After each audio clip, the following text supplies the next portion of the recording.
the winner to organize the 2022 FIFA World Cup is Qatar. On 20th November 2022, the tiny nation in the Gulf, Qatar, kicked off the 22nd edition of the Football World Cup. This is the first time that an Arab country is hosting the World Cup, but this journey has been filled with ambition, greed, corruption, human rights abuse, censorship and whatnot. Blurred.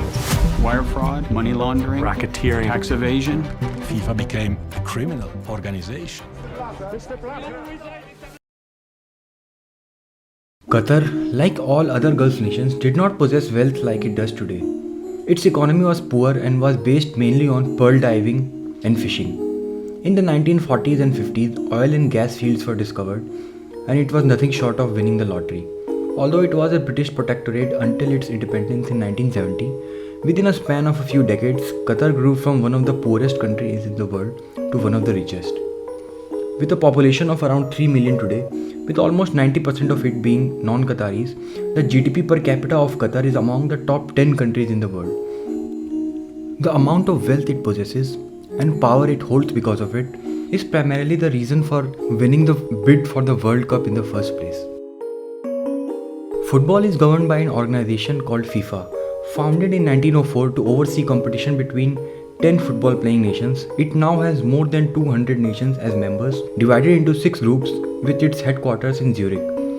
It organizes the World Cup every 4 years and has been doing so since the 1930s. The bidding process for host countries generally starts 8 years before the championship is due to be played. What's weird about this time is that Qatar was awarded the rights almost 12 years in advance, and there has been multiple allegations of corruption and bribery among FIFA officials and Qatar's representatives to win the rights.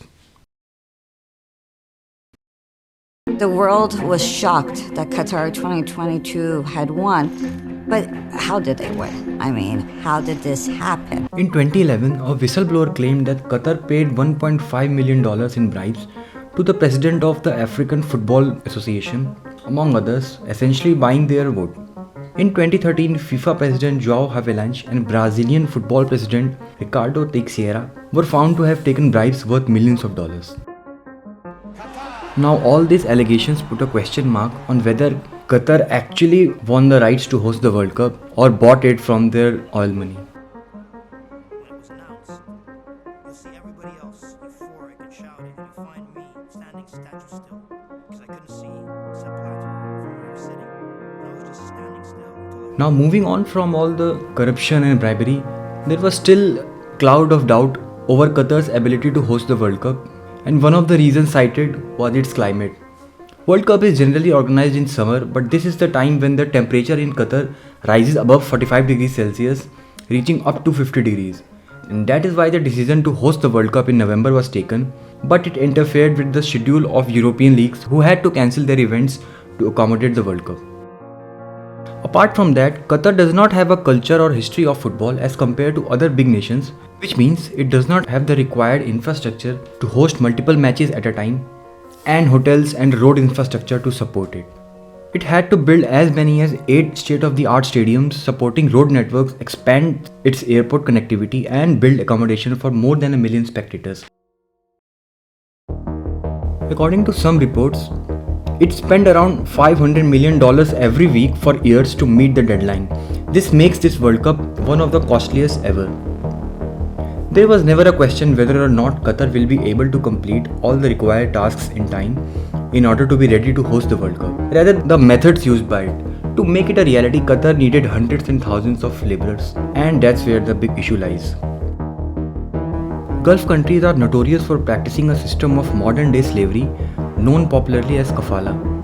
Since Qatar does not have a big enough population, it recruits blue-collar workers, mainly from India, Pakistan, Nepal, and some African nations. But the catch is, to get a job there, the worker visa has to be sponsored by an employer, who in turn not only controls their job status, but their immigration status as well. Once you reach there, your employer basically owns you. In most cases, your passport is confiscated, you are forced to work and live in inhumane conditions. You are not even allowed to leave the country without the written approval of your employer. According to reports, as many as 6,500 workers have died since the World Cup was awarded, while the original toll could be significantly higher. Qatar's administration has long said that they have already denounced this kafala practice, but on ground it is still prevalent.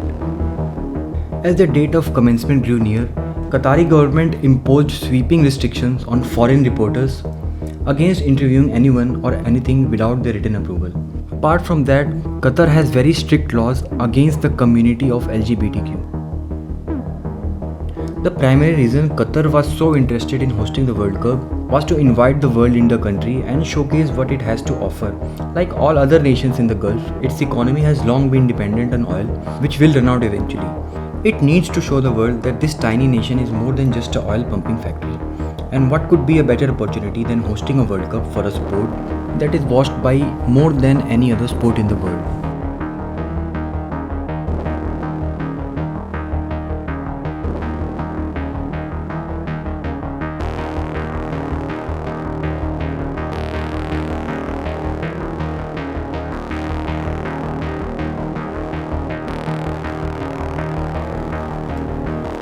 This is going to be an interesting edition of the World Cup since the focus of the football world will be more on the hosting nation than the sport itself.